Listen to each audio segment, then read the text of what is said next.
Memory of Sherry F. Colb. Cornell Law School mourns the death of Sherry F. Colb, the C.S. Wong Professor of Law, who died August 25th at her home in Ithaca at the age of 56. A pioneering scholar and prolific writer on constitutional, criminal procedure, animal rights, and sexual equality, Colb is remembered as a beloved teacher, mentor, and colleague. Since arriving at Cornell Law School in 2008, with her husband Michael Dorth, Robert S. Stevens Professor of Law, Colb had an outsized influence on the institution and the community. Quote, she trained a generation of lawyers to think ethically and critically about important issues, end quote, says Jens Olin, the Alan R. Tesler Dean and Professor of Law. Quote, she consistently spoke out against injustice wherever it might be found, whether against human beings or non-human animals. Her insights spanned not just academic articles and books, but also prominent essays for online magazines that elevated the national discourse. Hers was a powerful voice that will not be silenced by her passing, end quote. Colb was especially well known for her scholarship on animal rights and sexual equality. In 2016, she co-authored a path-breaking book about the connection between animal rights and fetal rights, beating hearts, abortion, and animal rights. Quote, the book is genius both in its conception and in its execution and, quote, represents national discourse at its finest, end quote, said Mylan Engel Jr., professor of philosophy at Northern Illinois University, at a book celebration held at the law school. In 2013, Colb published a book about animal rights, Mind If I Order the Cheeseburger, and Other Questions People Ask Vegans. And I'll just stop for a second and say it's an excellent book. I bought a few copies over the years and given them out to people who were thinking about becoming vegan, and it's a very, very well-written book. That's why it's very sad on many levels that she's no longer here, because she was one of the best authors in relation to veganism that there is. And in 2007, she released When Sex Counts, Making Babies and Making Law, a book about the modern challenges of sex equality. She also wrote extensively about these topics in her bi-weekly column on Justia's Verdict, as well as in regular posts on the blog, Dorf on Law. A favorite among students, Colb was chosen by the graduating class of 2015 to deliver the keynote speech at Convocation. In her talk, she addressed the sometimes flawed conclusions that students make about themselves. Students who feel too nervous to raise their hands in class, she said, may interpret their own fear and reticence as evidence that they have nothing to contribute or are not good enough. Quote, I'm here to tell you to disregard that nonsense, end quote, she said, noting that graduates may continue to encounter such fears in the high-stress world of lawyering. She added, quote, we are all here to tell you that you are qualified to be here, you are qualified to do your jobs. So we welcome you into a profession that you are eminently qualified to be confident that you have the skills to perform, end quote. Sherry Colb came to Cornell Law School from the Rutgers University School of Law. She was also a visiting professor at the University of Pennsylvania School of Law and Columbia Law School. Colb earned an AB from Columbia College, valedictorian, and a JD from Harvard Law School. She clerked for Judge Wilfred Feinberg of the United States Court of Appeals for the Second Circuit and for Associate Justice Harry A. Blackmun of the United States Supreme Court. Colb is survived by her husband Michael and children Mina and Amelia.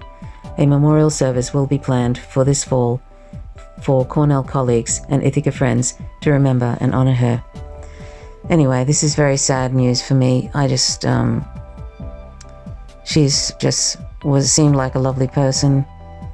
We had a little DM on Facebook over an issue many, many years ago, and that was very helpful to me. And it's just rare to find somebody with such clarity about animal rights and veganism, which are pretty much one and the same. And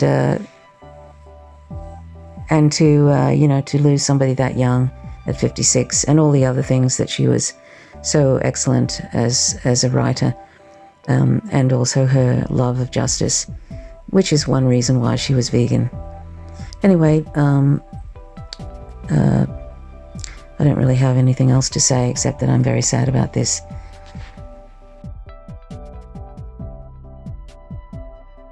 Well, on behalf of the Culture and Animals Foundation, I'd like to welcome all of you to the second annual Tom Reagan Memorial Lecture. It's a pleasure and an honor to introduce her. Please join me in welcoming Sherry Colb. I'm really grateful for this chance to celebrate. Can you hear me? Is this okay? To celebrate Tom Reagan's life and work with you. I got to know Professor Reagan a little when he gave an informal keynote address at a Thanksgiving for the Turkeys celebration in Watkins Glen. And this was my first one, and Reagan approached the podium and began telling the following story. A man went to confession and sat down across the partition from the priest. The penitent said nothing, just sat in his seat silently for what felt like a long time. The priest, not wanting to rush the guy, but wondering what was going on, finally knocked on the partition. "Sorry," said the man on the other side, "no toilet paper here either." So, the story had no connection to animal rights, or, needless to say, to Thanksgiving. And that's part of what made it irreverent and fun. And it seems like a fitting snapshot of Tom Reagan, not the most dignified. Beyond his sense of humor, one of his many important achievements was to explain why not only humans, but animals too, should have rights protection. And he explained that rights belong to all subjects of a life. He thereby offered an alternative to Peter Singer's utilitarianism as an avenue to protecting animals' interests. Rights-based theorists could thus remain in the rights camp while also extending moral consideration to animals. My approach to honoring great work is to point out problems. That's just how I do it. I don't know if that's just a law thing or I'm hoping it's also a philosophy thing. How it might be even better. In the tradition of admiring our betters by offering a critique of their ideas, I want to talk today about something that we find both in Tom Reagan's work and Peter Singer's work, which is a hierarchy among animals. Reagan calls those animals who qualify for rights subject of a life. And so I named my talk for today Subject of a Death, because one of the rights that Reagan grants to qualifying animals is the right not to be killed, the right to live free of humans' lethal exploitation. So animals have moral status, but they do exist in a hierarchy. And what do I mean by that? Well, George Orwell had a line in Animal Farm that all animals are equal, but some animals are more equal than others. And the two main theorists of the 20th century who demanded moral consideration for animals were Peter Singer and Tom Reagan. Others have followed in their footsteps and made refinements, but the two of them were and are important pioneers. Singer, as you all know, is a utilitarian, and so he weighs the harm and the good consequences of a proposed action to determine the moral way to go. He pointed out that in calculating the greatest good for the greatest number, or preference maximization, we should include the suffering and joy of non-human animals. And he did that in Animal Liberation, and it had a big impact. He documented the torture that billions of animals endure in the food industry. And Tom Reagan explained his views in the Case for Animal Rights and later in Empty Cages and in other writings as well. In his work, Reagan praised Singer, and he was very generous to praise someone that he ultimately did not agree with. He praised him for including animals in the community of individuals whose utiles actually counted, and that was important. Most utilitarians, as you know, consider only human experiences. Actually, most people consider only human experiences, so I don't want to single out utilitarians. But Reagan went on to identify some general problems with utilitarianism that he thought extended to the approach to animals. And I hardly need to review the problems for this audience, but one well-known difficulty is that you could, in theory, attack and kill one animal or one human to provide needed organs to 5 or 6 others. And there are responses, and I know if you're thinking like, hey, there are responses. I know. I'm not going to go to them right now. But Reagan, like other deontologists, regarded this result as counterintuitive. There's something sacred about the individual, whether he is a human or non-human. and no one should hurt or kill one to accomplish some greater good for others, even if it really is a greater good. This idea explains why non-consensual human experimentation became a violation of international law after World War II. And it is why we require consent for organ donation. We actually require it even if someone's not going to be alive anymore, by natural causes. We require it. And some people have argued about whether that ought to be, but we'll put that to one side. And it's also why we absolutely prohibit slavery rather than subjecting it to a balancing test of how much the slaveholder would gain versus how much the enslaved person would lose. Reagan explained that rights are trumps, an expression that probably sounded very different to him from how it sounds to us now. He meant that your body belongs to you. And no matter how much someone else wants or needs to use your body for some higher purpose, you get to decide. And that's true even if someone else will die without the use of your body. So somebody can't run up to you and say, I really need your kidney. You've got to, here we go to the emergency room. Can't do it. So it's an absolute sort of right.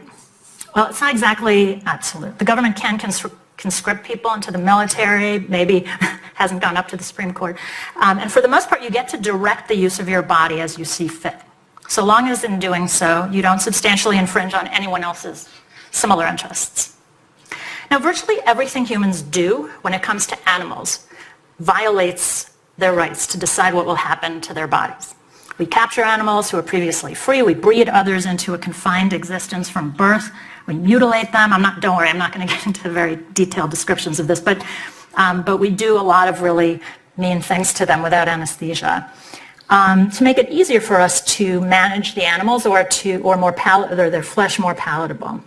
We separate babies from their from their parents, including infants and mothers on dairy farms, and whether factory or family, and even as the animals bellow to each other and try to reunite. To throw in one more thing, it's when one of a bonded pair like this, mother-baby pair, manages to escape, they sometimes find their parent, and the farmer will get up and say, and find the mother nursing in the morning. So we violate those bonds and the individual wills of the animals.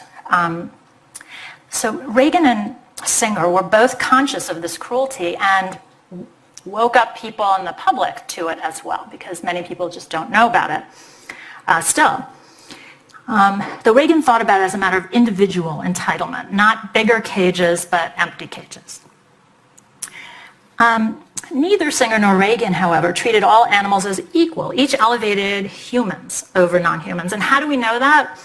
For Singer, all sentient beings are entitled to be free of the suffering we inflict on them for an inferior interest, because as a utilitarian, there's no ruling out any particular thing. So if I torture a cow and all I get out of it is pleasure from eating cow flesh instead of Beyond Burgers, then I'm acting immorally.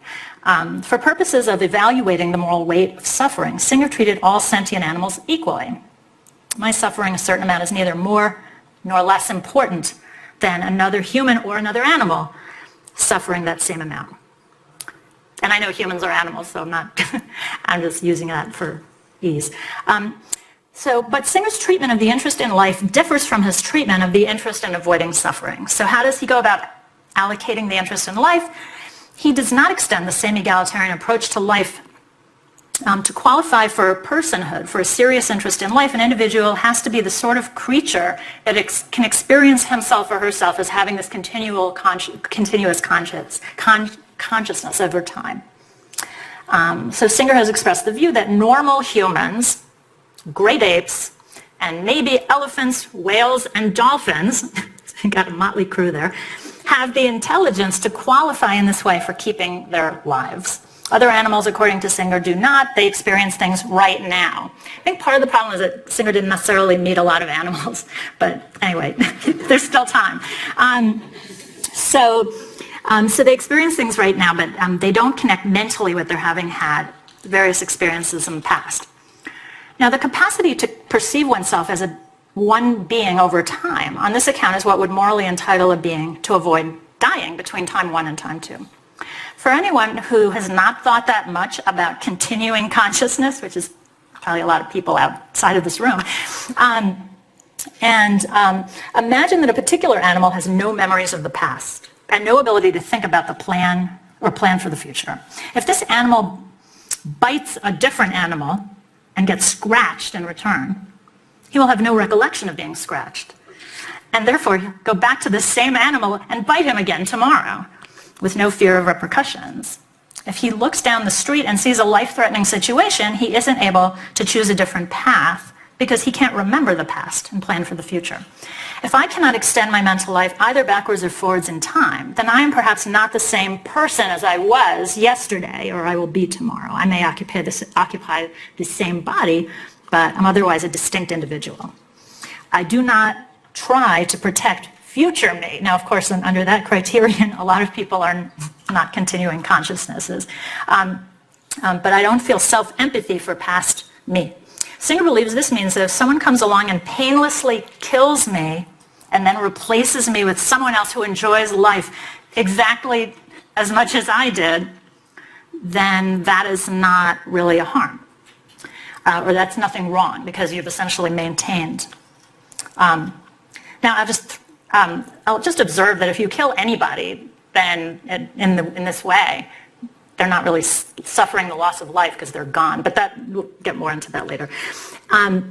If I can't perceive that my existence continues, then present I is no interest in ensuring that future I gets to live any more than present I gets to ensure that some other random person gets to exist in the future. And then in the language of law, we'd say that I don't have standing to bring a complaint about the fact that I won't exist tomorrow if I have no personal connection to it, to that person. Now we can put aside the view that such mental continuity, whether it's required to have moral entitlements at all, because Singer doesn't hold that view. If someone is capable of feeling, then that being is entitled not to be hurt. If someone else comes along and inflicts pain, then that someone has done something wrong, assuming there's no countervailing benefit. And this is true regardless of how well she can remember it later. So you might say that, well, if I get hurt, but then I don't remember anything, then I'm not suffering as much, and that might be, and then I think Singer would say, okay, so then if we're weighing the suffering, there's less to weigh, but nonetheless, the suffering counts, notwithstanding the forgetting. And this comes up to some degree in surgery-related mishaps, because sometimes people are in pain, but then they don't remember it afterwards because of the amnesiac stuff that they give for reasons that I guess are explained by the former thing. And so, we would say that's still bad. It's still bad. It's just maybe it doesn't extend the trauma. Reagan's approach was different from Singer's. For Reagan, a being had to be a subject of a life, but it was only a rudimentary set of requirements, and he hypothesized that mammals of 1 year old or older would qualify. But at this Thanksgiving for the turkeys that I attended, he actually spoke of our friends of fur, feather, and fin. And so he plainly thought that at least mammals, birds, and fishes were subjects of lives. It's also clear that he did not buy into Singer's idea that we could ethically replace an animal with a different animal as a vessel of utility over time. So his view is more animal-friendly in this sense. And still, as it is for Singer, qualifying for moral consideration or rights, according to Reagan, does not mean that one is equal to all others, even though you can't ethically slaughter. So the hierarchy really comes up in triage situations. And he gave the example of if 4 humans and a dog found themselves on a lifeboat and one must drown to prevent the boat from sinking, it is the dog who must drown. And the reason for the choice is that the human can enjoy more opportunities for satisfaction than a dog. And his life, therefore, holds greater intrinsic value. And Reagan went on to say that even if the lifeboat held 1 million dogs and 4 humans, which sounds like a pretty awesome lifeboat, the right thing would be to throw the 1 million dogs overboard rather than touch any of the humans. So this sounds like Reagan is saying that humans are infinitely more valuable than dogs. One possible response to the hierarchy is to say that circumstances in which we must distinguish between the animals, the ones that are more equal, and the others, are really theoretical. And therefore sort of irrelevant to our lives. Because there's no situation in which it's really necessary for 1 million non-human animals to die in order to avoid the death of 4 humans. Or is there? People who experiment on animals to find medical cures would characterize their own work as a lifeboat situation, though Reagan rejected this characterization. If we experiment on many, many mice, rats, rabbits, cats, dogs, monkeys, we might discover cures for diseases and that take many lives. And we don't know exactly what the ratio is, but it might be similar. So animal experiments offer the potential for saving a lot of human lives. Of course, there are other methods. So Tom Reagan rejected animal experimentation. And in fact, it's actually that there's sort of a tradition of rejecting animal experimentation even among people who did eat animals. So Mark Twain, for example, he was so opposed. He said, I don't have the quote, but he said something like, I don't even care if it really works or it doesn't work because it's wrong and that's enough for me. So there's a long tradition of opposing experimentation. So what's the difference between experimentation and throwing 1 million dogs off the lifeboat? One distinction is between using another being as a means, on the one hand, and simply killing or failing to rescue someone in a triage situation on the other. Imagine that when a prisoner seems especially violent and unlikely to change, we administer terminal anesthesia and take his organs for harvesting. And no, this is not a proposal I'm submitting to the Department of Health and Human Services. That punishment, rather than simply acting as retribution, exploits the body of the condemned for the good of other people. Many of us, and certainly Reagan, would have the intuition that such conduct is wrong. Imagine now that a building is burning and the violent prisoner and a kind philosophy professor are both inside the building. Most of us would have no problem with the firefighter who can save only one of the two, rescuing the kind philosophy professor. I know, you were wondering where was that going to end. That is because in triage situations, we permit many criteria for rescue that we would never tolerate for exploitation. You might save your own baby if a building were on fire, but you would not. And neither the law nor most conceptions of morality would permit you to kill other babies in order to provide organs that yours needs. The famous trolley problem brings out these two intuitions. As almost all of you know, the trolley is coming down a track about to kill 5 people, and you can make the trolley switch tracks so it kills only one different person and saves the 5 previously in the path. Most people think it's right to throw the switch. But if the same trolley is coming down the first track, and you can save the 5 people by pushing the famous, I'm not sure what to say about this person who's supposed to be thrown off. Someone suggested gravity challenged. Oh, gravitationally advantaged. Okay, it's not really advantaged in this hypo, though. Anyway, this man, man who can actually stop a train, so that's realistic, and throwing him off the bridge to save the 5 people by using him as a brake. Most people say, no, you can't do that. You can't do that. So you can switch the tracks, but you cannot throw the guy. And some critics, basically in the behavioral economics, or what I call psychology field, have said, it's true, have said that this difference is incoherent, there's no distinction, and so obviously people are reacting to how up close and personal the man who is thrown is versus flipping a switch.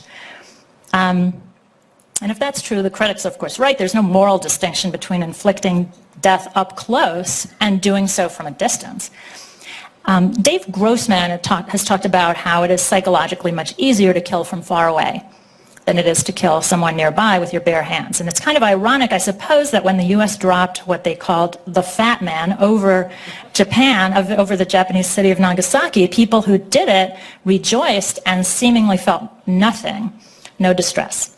So unlike the man who shoved over the bridge, the nuclear weapon headed for Japanese civilians from a great distance, maybe diffusing remorse or sadness on the part of those who incinerated the inhabitants of a city. Evolution hasn't really kept pace with technology. So as a result, our feelings distinguish based on a victim's proximity, even when this variable is morally irrelevant. Most of us would think that it is. Someone might be happy to order a leg of lamb, but feel unable to slaughter a lamb if you went to a restaurant and said, well, here's the knife. A lot of people say, you know what, I'll just have a salad. So that's something that is, I think, a function of that we haven't really changed that much. But the critique of the trolley problem as offering a distinction without a difference is, I think, unfair.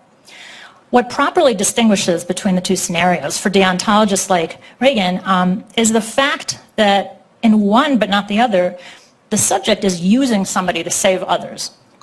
Throwing the man over the bridge so he can block the train literally uses his body as a kind of brake to rescue the other people. And we can fairly characterize switching tracks, on the other hand, as effectively swerving a car to avoid 5 people with the undesired but known result of killing 1.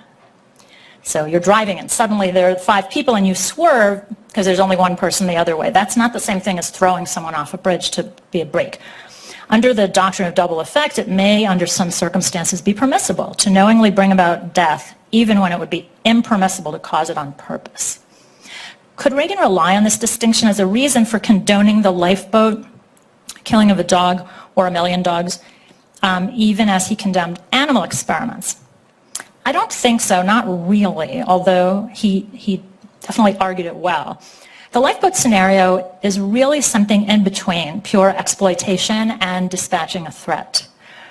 Humans are not using the body of the dog or whoever gets thrown off the lifeboat. They are stopping the dog from sinking their boat. In that sense, we might say the dog poses a kind of threat to the humans by his weight, and the humans are defending themselves. On the other hand, the dog is not truly threatening the humans in the way that an aggressor does.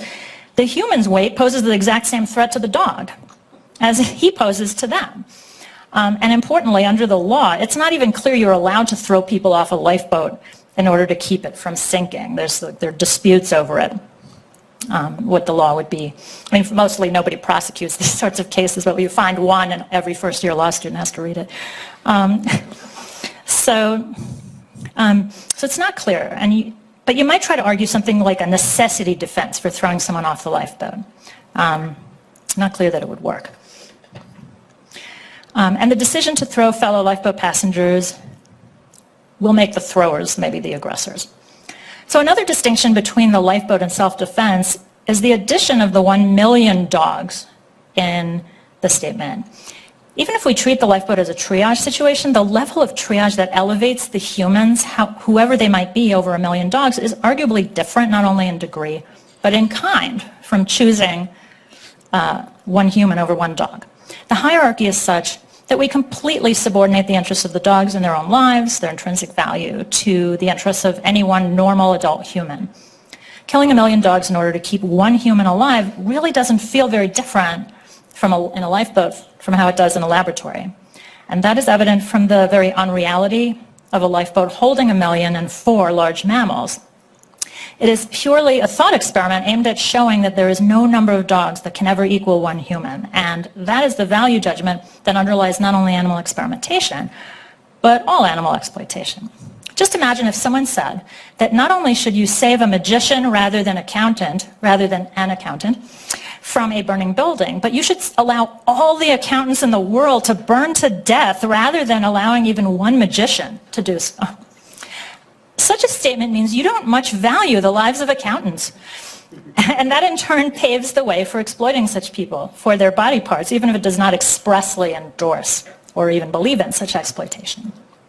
Reagan strongly opposed the exploitation of animals, even for the sake of finding a cure for human disease. But he had what I would think may be a blind spot. I think he considered non-human animals to have so much less intrinsic value, meaning the value of their lives to themselves, that a head-to-head contest on who lives would infinitely favor the human. And favoring the human that much leaves little ground for objecting to a life-saving animal experiment or 1 million such experiments. Once we're throwing away lives, we might feel comfortable about using them too. So for both Singer and Reagan, one needs to have some level of intelligence in addition to sentience to be entitled to an equal right to live. The fact that both of these giants within the philosophical tradition of animal protection saw things in this way is noteworthy, and I would add, not that surprising.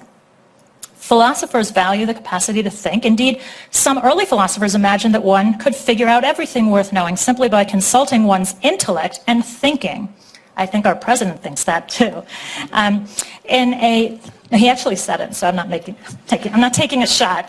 I'm just quoting or paraphrasing. In a tribute to this approach, some law school professors practice the so-called Socratic method, through which the teacher helps a student to figure things out by asking a series of helpful probing questions about what the student already knows. I mean, that's an idealized form of it. I don't think any law student would connect to what I just said, but there it is.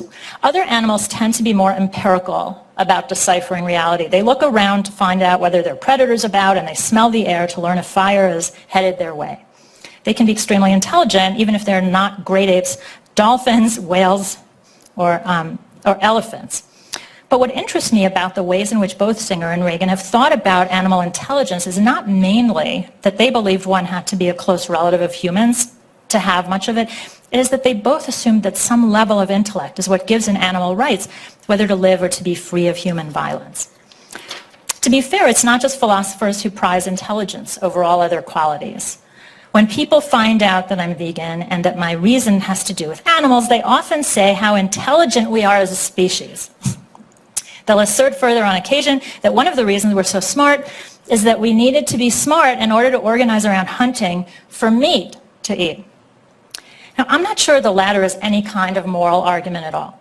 Our intellect likely made us fitter because it made it easier for us to attack and kill other human tribes too, because we could then take their resources.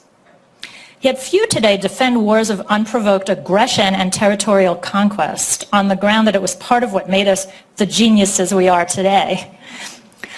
But what about our intellect itself? It seems like arranging various species according to intellectual capacity is a non-speciesist way of determining the hierarchy of beings, right? It really isn't, for two different reasons. First, being smarter is not always better. Reagan said that a human's life is infinitely more valuable than a dog's because the human has greater opportunities for satisfaction than the dog. But is that true? Some dogs seem to experience ecstasy in response to the simplest of things. The opportunity to eat a pizza crust that has fallen on the floor, for example, can be cause for canine celebration. I don't remember ever getting that excited about a pizza crust falling on the floor. Second, my older daughter actually, when we'd go out to eat sometimes, she would start throwing food all over the place at the restaurant. And I once said to her, "What are you doing?" And she said, "Dogs will get it." So we were a big hit at restaurants. Second, dogs do exercise a kind of intelligence. The dog is able to enjoy the capacity to detect smells with 10,000 to 100,000 times greater acuity than humans bring to the task. One of the ways that dogs know it's time for you to come home is they can tell what 5 or 6 or 7 o'clock smells like. Humans have a hard time even getting their heads around this idea. But humans tend to believe that what they are able to do is more important than what members of another species are able to do. And that belief is profoundly speciesist and helps explain but does not justify animal exploitation.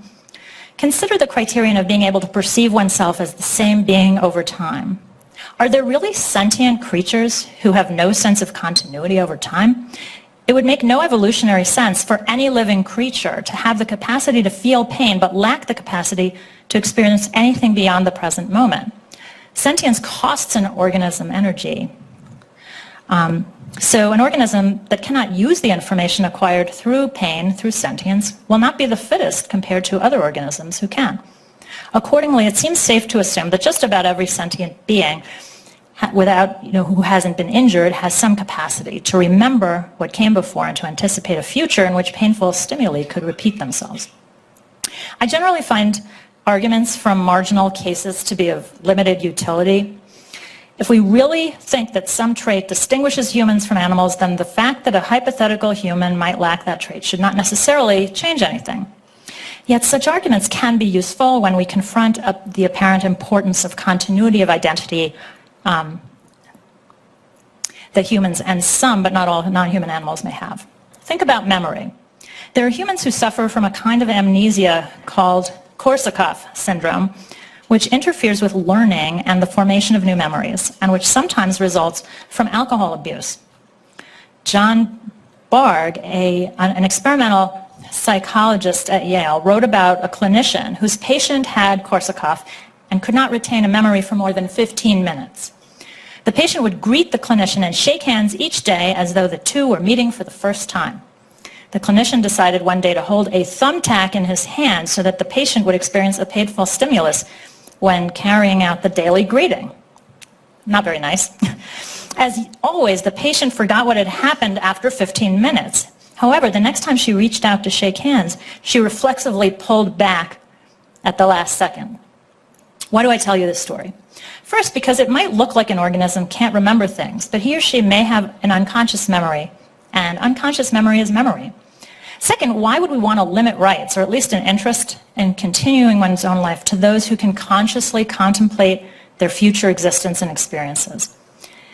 If our only account of why this capacity defines our greatness is simply to reiterate that we, whether we are philosophers, law professors, or Homo sapiens, do it, I realize there are other categories, then we are simply indulging a prejudice, not identifying an actual basis for extending a preference to our group.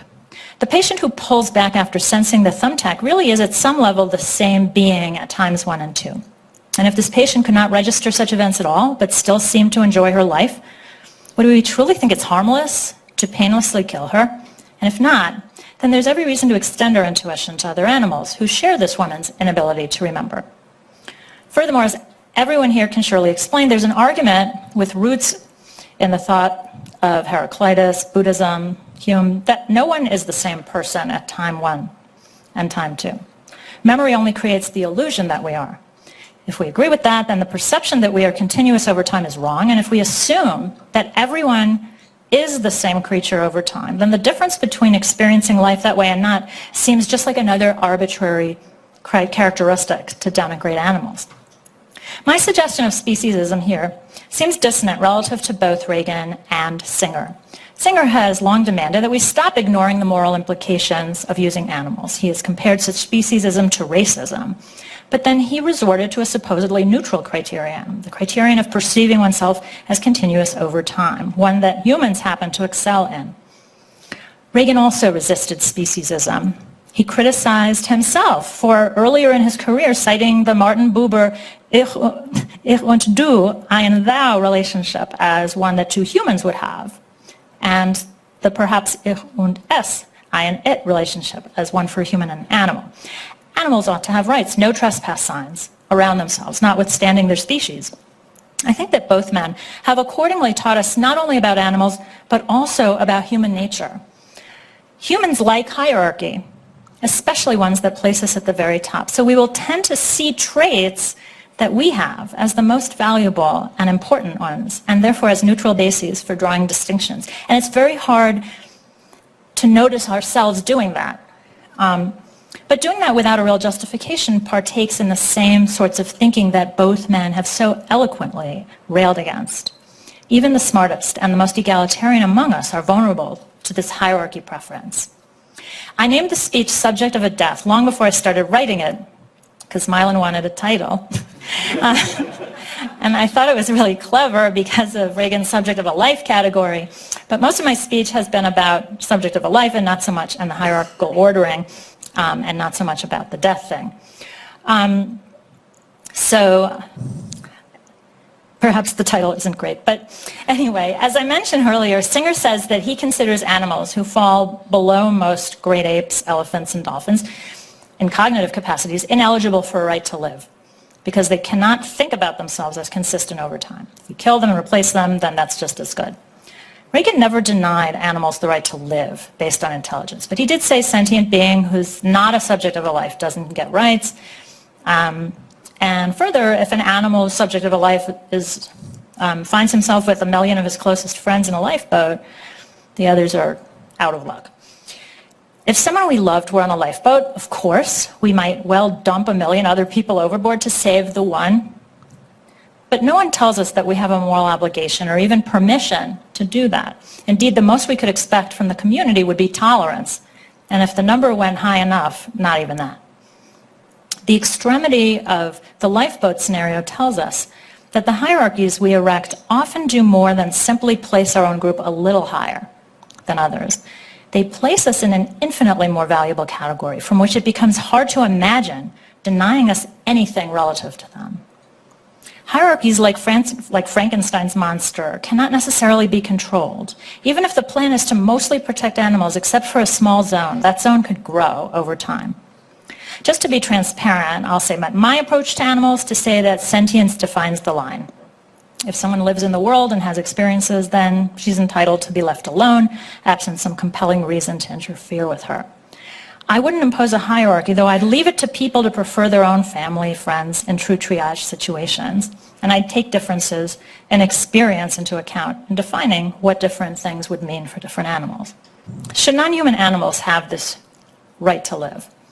Answering this question is, in a theoretically satisfying way, is challenging. It's really just an afterthought, a footnote here, as I said,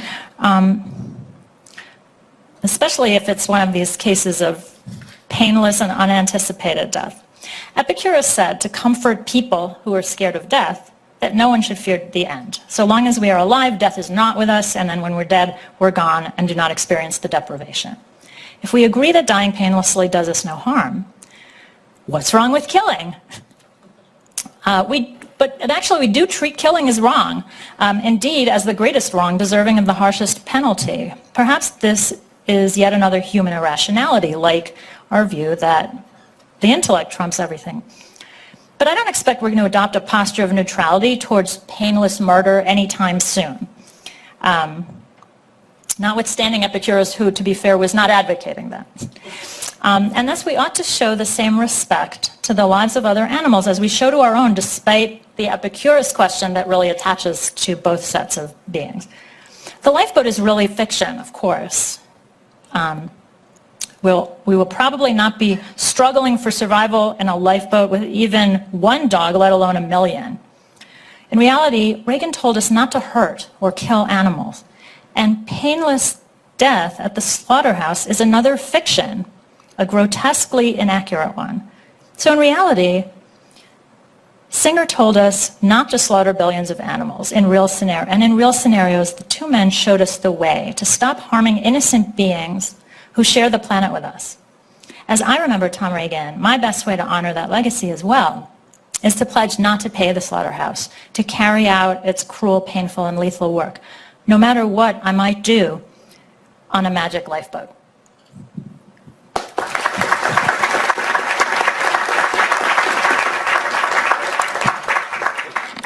Thank you so much for your talk. I really enjoyed thinking about this, as this is not my area, so it's sort of interesting for me to think about. So I found your examples sort of really compelling and talking about the distinction between sort of like thought experiments versus sort of the world we find ourselves in.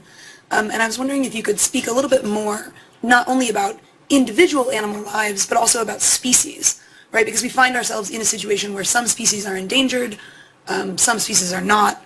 Maybe there are problems with understanding the idea of a species being endangered.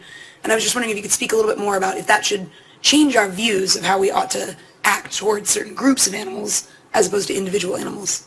Yeah, that's a great question. So I think the question of species is really interesting. I think that it's challenging because, like someone once said, like I do this animal rights course, and someone said, well, the Endangered Species Act is sort of an animal rights thing. And I thought about it, and I decided that it's not.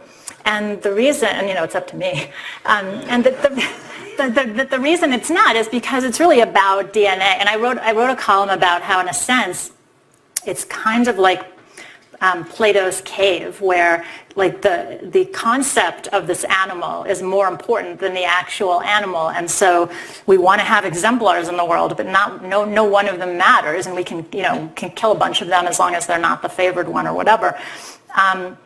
So I don't necessarily think we need to have a specific attitude to species or to say, well, there are a lot of this species and not that many of these, so we can kill the, whatever.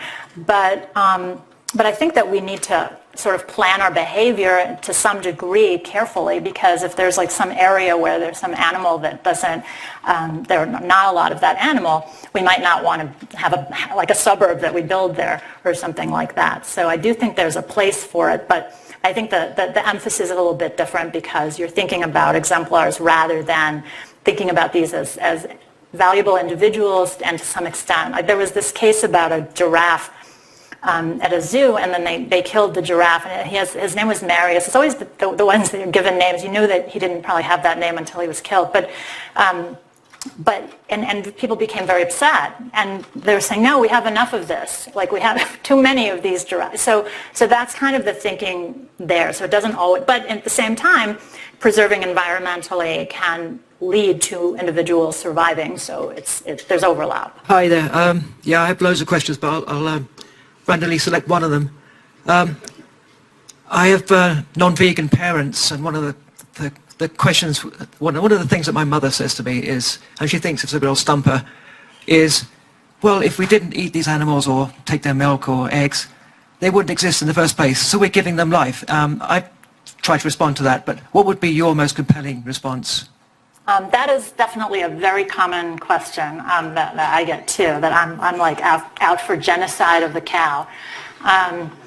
And I guess my answer is very much related to the earlier question, is that species don't have interests. Living individuals have interests. And so, like, there isn't going to be like a non-existent cow who's going to be really bummed by not being brought into existence who can use her and then slaughter her, because there's no one there to have that interest. And so I think that it's sort of, and it also, of course, there's a kind of zero-sum game aspect to life. And so if we have all of these animals, we have a specific department of, I think it's called wildlife damage management, where, you know, all kinds of predator animals are killed in order to, you know, preserve the lives of the animals who are going to be slaughtered.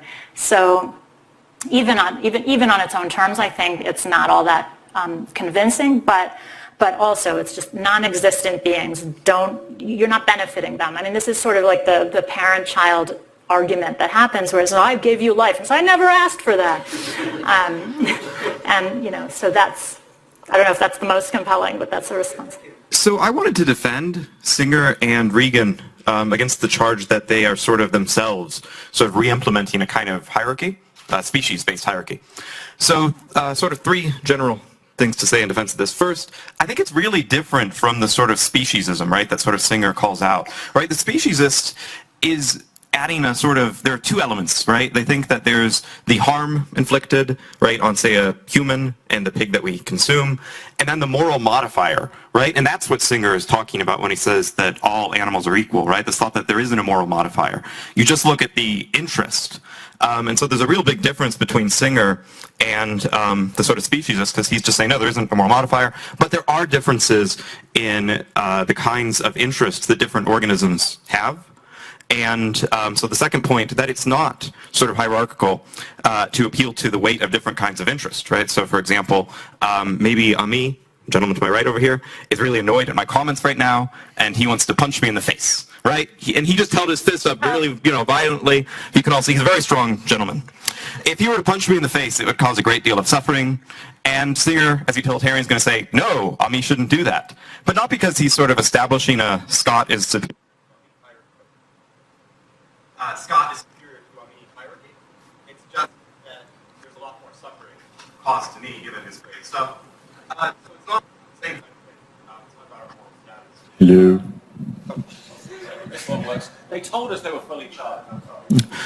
And finally, and I don't remember what Regan would say on this, but I know Singer at least, it seems like if you had an animal that didn't have the relevant capacities, right, he would think that it would require different treatment, right? So if you had an elephant, right, he'd defend the higher sort of legal protections for non-human primates and elephants, but presumably on the basis of their interest. And if you had the elephant that didn't have, you know, the sort of same capacities as its other elephant kin, it seems like as a consistent utilitarian, he'd say, okay, that one doesn't, we don't need to give that one as many sort of protections. But again, not because it is, you know, that elephant in particular or anything about it, or its species.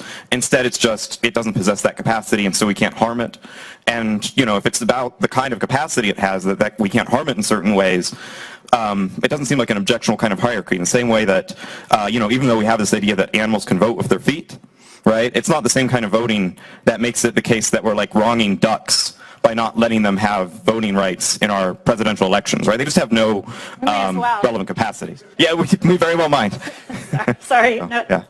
Anyway, okay, so that's a really good point. So absolutely, I agree with you that sometimes different kinds of animals or humans are differently situated with respect to a particular event, and therefore an event. So if somebody, the example that Singer gave was, if somebody, sort of smacks a horse at a certain level, that might not feel as much as bad as if you smacked a baby at that same level. And so you would want to weigh one as worse than the other, and that's not speciesist. And I agree with that. I don't think ducks should vote,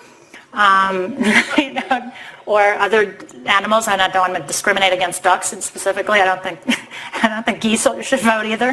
But my suggestion, and obviously you can disagree, obviously, but my suggestion is that it goes beyond that. That actually there are traits that are specific to humans that are then utilized as a reason for giving humans more rights, even though it's not specifically relevant to the exercise of those rights in the way that, having a certain intelligence is relevant to voting. So the idea that, being able to perceive yourself over time means that you would lose something if you died. And of course, if you kill someone painlessly and unexpectedly, what exactly are they like? They're dead, or like what Epicurus said. And so I think some of these distinctions are not rational distinctions between humans and animals, and that therefore they're really, well, we can do that. We can play piano. We can do calculus, whatever. I can't. It's just like some people can.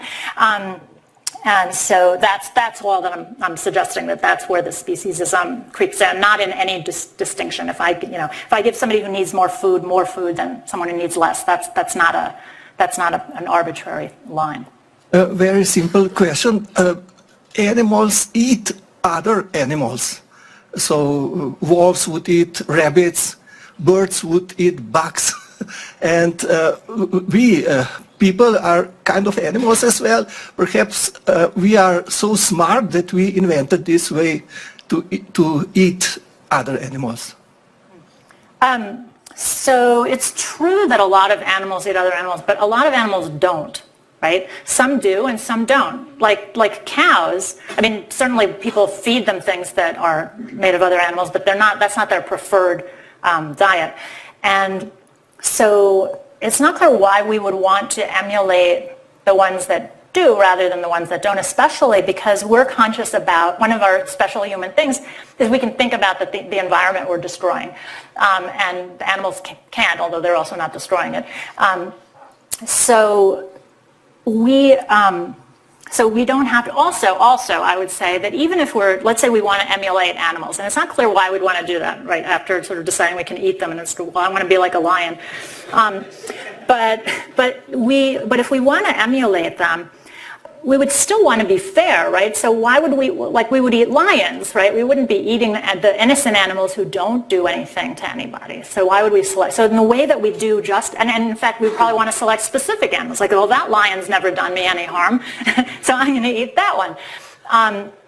Not that I'm proposing that we should do that, but it seems like the way in which we normally do justice doesn't map on well to the way that animals function, and also that there's a lot of variation among what animals do, and we might want to select one like bonobos or something that are peaceful. They're our sort of closest relative, other than the chimp. Sort of people who like the warlike qualities tend to pick the chimpanzee, and then those who don't tend to pick the bonobo, although neither one is as idealized. We're not lions. I understand that Reagan and Singer, so they try to fight speciesism by introducing or saying that we should use some impartial, objective criteria to rank animals, and you came against it and said that the mere choice of specific criteria is biased towards humans. For example, we think that intelligence is more important than the ability to exuberate over crumbs on the floor, or other examples. So that's fair, but okay. Go ahead. I'm not sure what's not fair, but I'll explain.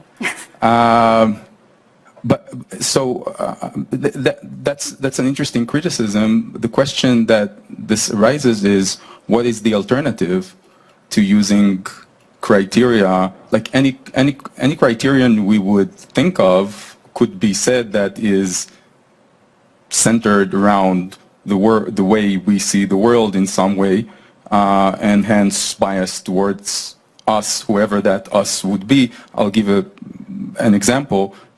You could say, well, don't rank animals at all.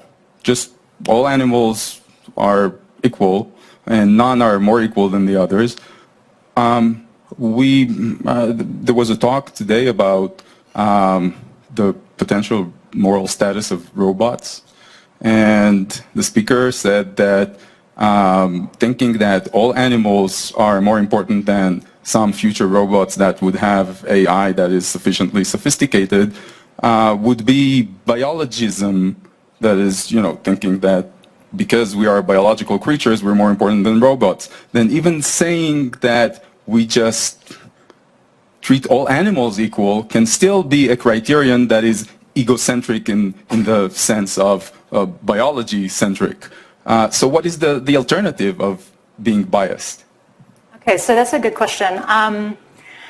At this point, I guess I would say that because we don't currently have non-biological entities that are sentient, and there's a lot of disagreement over whether that's going to come. I think there's views on all sides of that.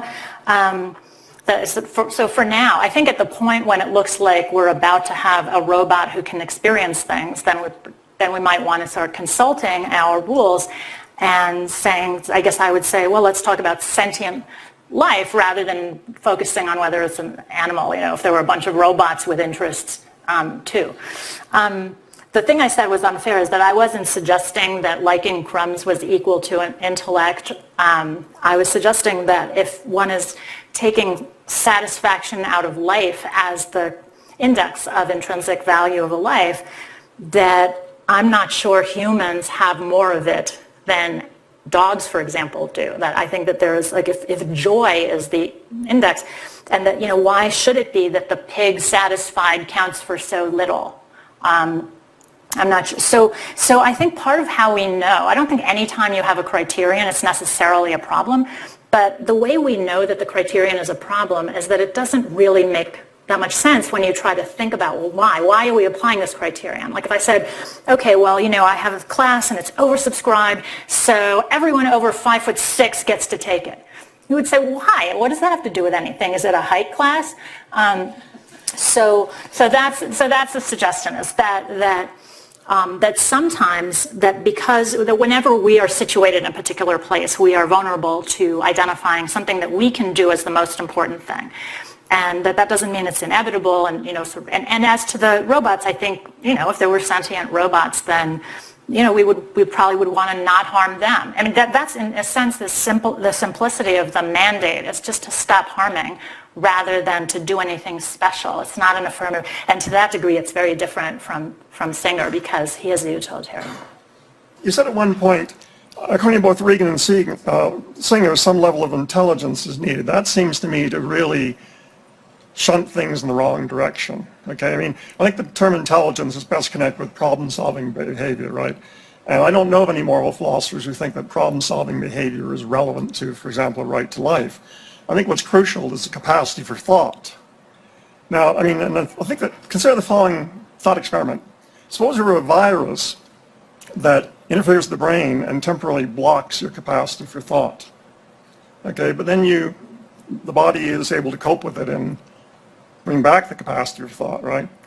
Then it recurs again, and it lasts for a longer period of time. And you see a doctor and you say, what's going on? So this is a new virus, and what it does is it occurs more frequently, and eventually it completely wipes out the capacity for thought for the rest of your life. Okay, you'll still have experiences and so forth and so on, right? And so you say, that doesn't sound like good news. And the doctor says, well, there is a drug that when it works, it will cure you completely. And you'll have the capacity for thought. With whom is he having this conversation? Just wondering. Sorry. You say, is there a downside? And the answer is, it either cures you or it kills you. So you now have the option. You can refrain from taking the drug, in which case you'll live normal lifespan, they have various experiences of sensory, auditory, so on and so on, sort, but you'll never have any thoughts at all. I don't mean any deep thoughts, I mean any thoughts at all. You won't think, for example, this is an enjoyable experience, right? Or this is painful, right? So the question is, what sort of probability do you need in order for you to decide to take the drug? Now, in my own case, the people I talk to, as the doctor says, you know, this is the last day you can make a choice. If you don't take the drug now, you'll be in a state of never being able to have any thoughts at all for the rest of your life, right? I say, I don't care how low the probability is as long as it's greater than 0, right? So my question is, do you have a different view? Do you have a higher probability? Or you say, well, unless it's 1, I'm just going to let the disease go ahead and completely lose my... So anyhow, the idea is that most people I've talked to take the drug, and they don't seem to care how low the probability is, right? And so what this shows is that the value that such individuals assign to a life with a capacity for thought is much, much greater than the value they assign to a life without the capacity for thought, right? And so then the question is whether the value that people assign in these sorts of cases isn't relevant to, so to speak, the objective value of the right to life. Okay, so that's interesting. So I'm not sure I understand what it means to be able to have all sorts of physical sensory experiences but not thought, unless by thought you mean sort of meta thought where somebody can actually cogitate about the experience that they're having. But you said no thought at all. I mean, certainly think there are some animals that don't have the capacity for thought and have sensory experiences. I guess that's possible. I mean, it seems to me that part of feeling pain is having, a basic kind of thought of like, this hurts, but without the words. And then the question is whether which I would do. I guess I would probably take the drug. I don't know, but I'm not sure. I don't want to be held to that. But yes, I agree that I agree that the experience of being able to think about things is something that humans value a great deal. So I'm not denying that. In fact, I think that that's part of why people come to the conclusion that that is a universalizable proposition, that this is just simply valuable. It's simply more valuable than the other things because, other kinds of animals may prioritize differently. They might suffer more under some conditions than we do. And if we use suffering to mean something beyond pain, but really suffering that maybe their level of frustration is greater. It's hard to talk about it because I don't know of an animal that can't think at all. But if we assume there is one, then I don't think we know what it's like for them, but I think we can observe them. Right, so it's not like trying to imagine what it's like to be a bat, and I think there are things we can observe about what it's like. We know that they don't like being hit with a bat. So I think we can, but we can't just. But I think the assumption that doing higher thought is what makes life valuable, and therefore all these animals don't have valuable lives, that's a different kind of inference. Hi, so I'd like to ask you to distinguish between a couple of different contexts that you talked about, specifically eating animals and using animals for medical research. And I should say, apparently your arguments on the former are very compelling. My sister took your evidence class at Cornell, and she wanted me to tell you that your book is what made her a vegan. But why I'm interested in this because it strikes me that it's pretty easy to make an argument for vegetarianism or veganism on the basis of an argument about animal interests.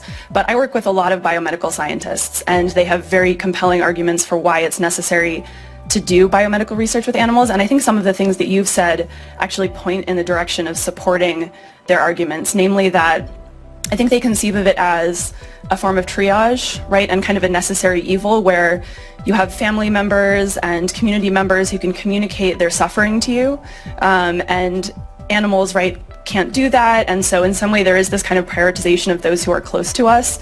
But I think there is this sense that if we treat animals well, and right, there are lots of regulations for how we treat animals in this research, then it's permissible to do it, again, because of this kind of triage, necessary suffering idea. So I wonder what we say about that. Thanks. That's really a good question. I do think, the first thing I'll say is that of all the different kinds of animal exploitation, there's an argument that eating is more frivolous than animal experimentation. So that, in one case you're eating something that's actually harmful to your health at best, or maybe not at best, but it's not necessary for your health. But here's this necessity so it's different. So I think that as between them, if one were hierarchically organizing the different kinds of exploitation, that would be the case. In terms of communicating suffering, I think you're right that humans can say that they're suffering in ways that animals cannot say it, although some animals have been taught sign language and then they say it quite eloquently. But you can see that they're suffering. There are photographs from slaughterhouses where there are tears coming out of the eyes of these animals. Now you can say, oh, that's not real crying, whatever, but I think then it's a little bit of, well, when they do this stuff that we do, that it means something else, even though our nerve system is really not that different. In terms of the regulations, the Animal Welfare Act, which is the primary law that regulates this stuff, it generally sort of regulates on their way to the experiment and then afterwards. But the experiment, there can be pain experiments, there can be, and a lot of the experiments are quite painful and they're not directly regulated. And also the Animal Welfare Act only applies to animals.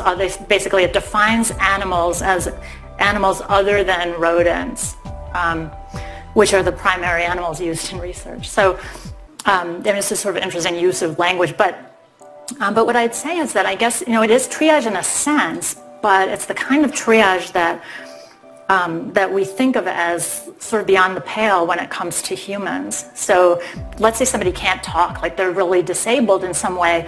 We don't say, if we do a surgery on this person, we could save so many humans. We don't do. In fact, that would be a lot more efficient because they're more like other humans than, a rat would be. We have all these drugs that are tested on rats and that are either fine with them and then really dangerous to us or vice versa. So I think it's like upward of 90%.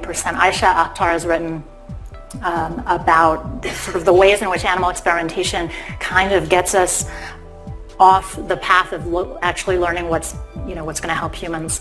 But I guess I'd say that there is a sacredness and that we're not really entitled to, why are we entitled to do this to them, even if we'll die otherwise, And I could say, I'll die if I don't take this from my neighbor, but it's not mine.